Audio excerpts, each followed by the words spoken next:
Oui, le prix hommage que j'ai reçu aujourd'hui, c'est l'accomplissement d'une longue carrière. Ça fait 40 ans que je suis dans le domaine des glissements de terrain et oui, j'en suis très fier, très reconnaissant qu'on me l'ait offert aujourd'hui. Heu, et j'en suis très heureux, mais un message important que je voudrais dire, c'est, oui, j'ai la chance aujourd'hui de recevoir ce prix hommage-là, après une longue carrière. J'en suis très content, mais honnêtement, je pense qu'il y a énormément de travailleurs dans le domaine de la sécurité publique qui mériteraient aussi de recevoir ce genre de prix-là parce que tous les gens qui travaillent dans le domaine de la sécurité publique, ou de la sécurité civile ont vraiment comme, ce qui les motive, c'est de voir à la sécurité, heu, de leurs concitoyens et à leur bien-être. Ces gens-là sont dévoués parce que les aléas peuvent frapper à n'importe quel moment, jour et nuit, n'importe quelle journée, la fin de semaine, la semaine, et tous les gens qui sont dans le domaine de la sécurité civile doivent intervenir, avec une grande dévotion. Donc, c'est des gens très, très engagés. Et puis, donc, le prix que je reçois aujourd'hui, effectivement, c'est pour l'engagement et le dévouement que j'ai eu durant ma carrière pour ça. Mais il y a tellement d'autres gens qui travaillent dans le domaine de la sécurité publique qui le mériteraient aussi. Donc, je l'accepte avec toute humilité et puis je le partage au nom, je le reçois et je le partage au nom de tous ceux qui travaillent dans le domaine de la sécurité civile, tous ces travailleurs de longue là qui travaillent dans le domaine de la sécurité civile pour le bien-être là, de l'ensemble de leurs concitoyens. Le grand glissement de Saint-Jean-Vianney en 1971, j'étais un jeune adolescent à cette époque-là et puis même si je demeurais très loin là du site de Saint-Jean-Vianney où était survenu le grand glissement de terrain qui avait causé la mort de 31 personnes, heu, je dirais que dans l'ensemble du Québec, on ne parlait que de ça et à l'époque, on pensait qu'il y avait un lac souterrain en dessous du village de Saint-Jean-Vianney qui était à l'origine du glissement et tout le monde dans les différents villages au Québec là, se posait la question: «Est-ce qu'il peut exister un lac souterrain en dessous de notre village et est-ce qu'on pourrait nous autres aussi être éventuellement être emportés dans un grand glissement de terrain comme ça?» Donc ça se parlait continuellement et puis, à 13 ans, j'étais assez vieux pour comprendre comment ça inquiétait les gens et puis donc ça m'a toujours,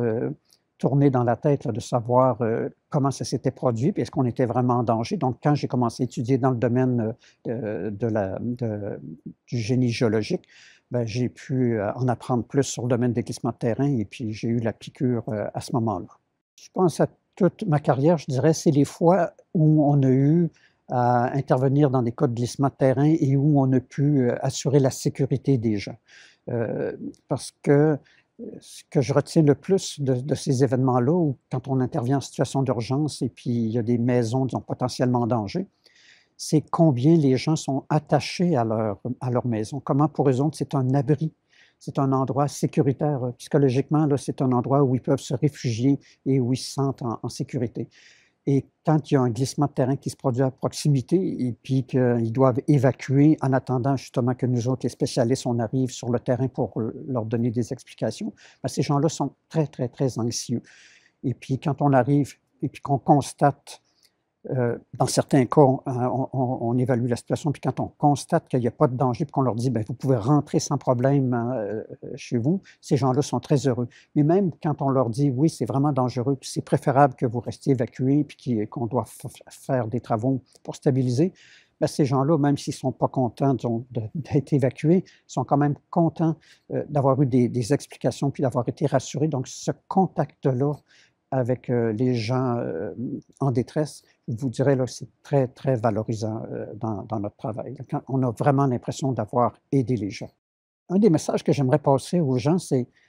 des glissements de terrain, il y en a beaucoup au Québec, beaucoup plus que ce que la majorité des gens pensent et la majorité de ces glissements-là se produisent souvent en bordure des cours d'eau quand les berges sont élevées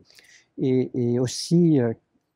notamment quand les berges sont constituées de sol argileux, donc de glaise, ce qu'on appelle souvent, là. Donc ça, je pense que les gens qui restent à proximité de pentes comme ça, en bordure de cours d'eau,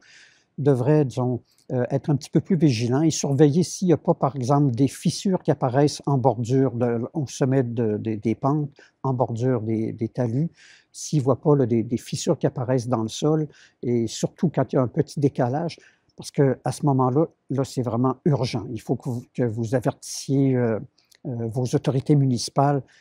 pour que des spécialistes aillent voir ça rapidement, parce que c'est potentiellement dangereux. Donc, de garder à l'esprit que quand vous demeurez proche d'une pente, de toujours être vigilant et surtout de ne pas faire de remblayage dans les pentes, de ne pas faire d'excavation au pied des pentes, parce que là, vous pourriez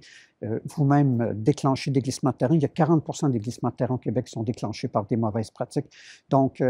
le grand conseil que je dirais aux gens,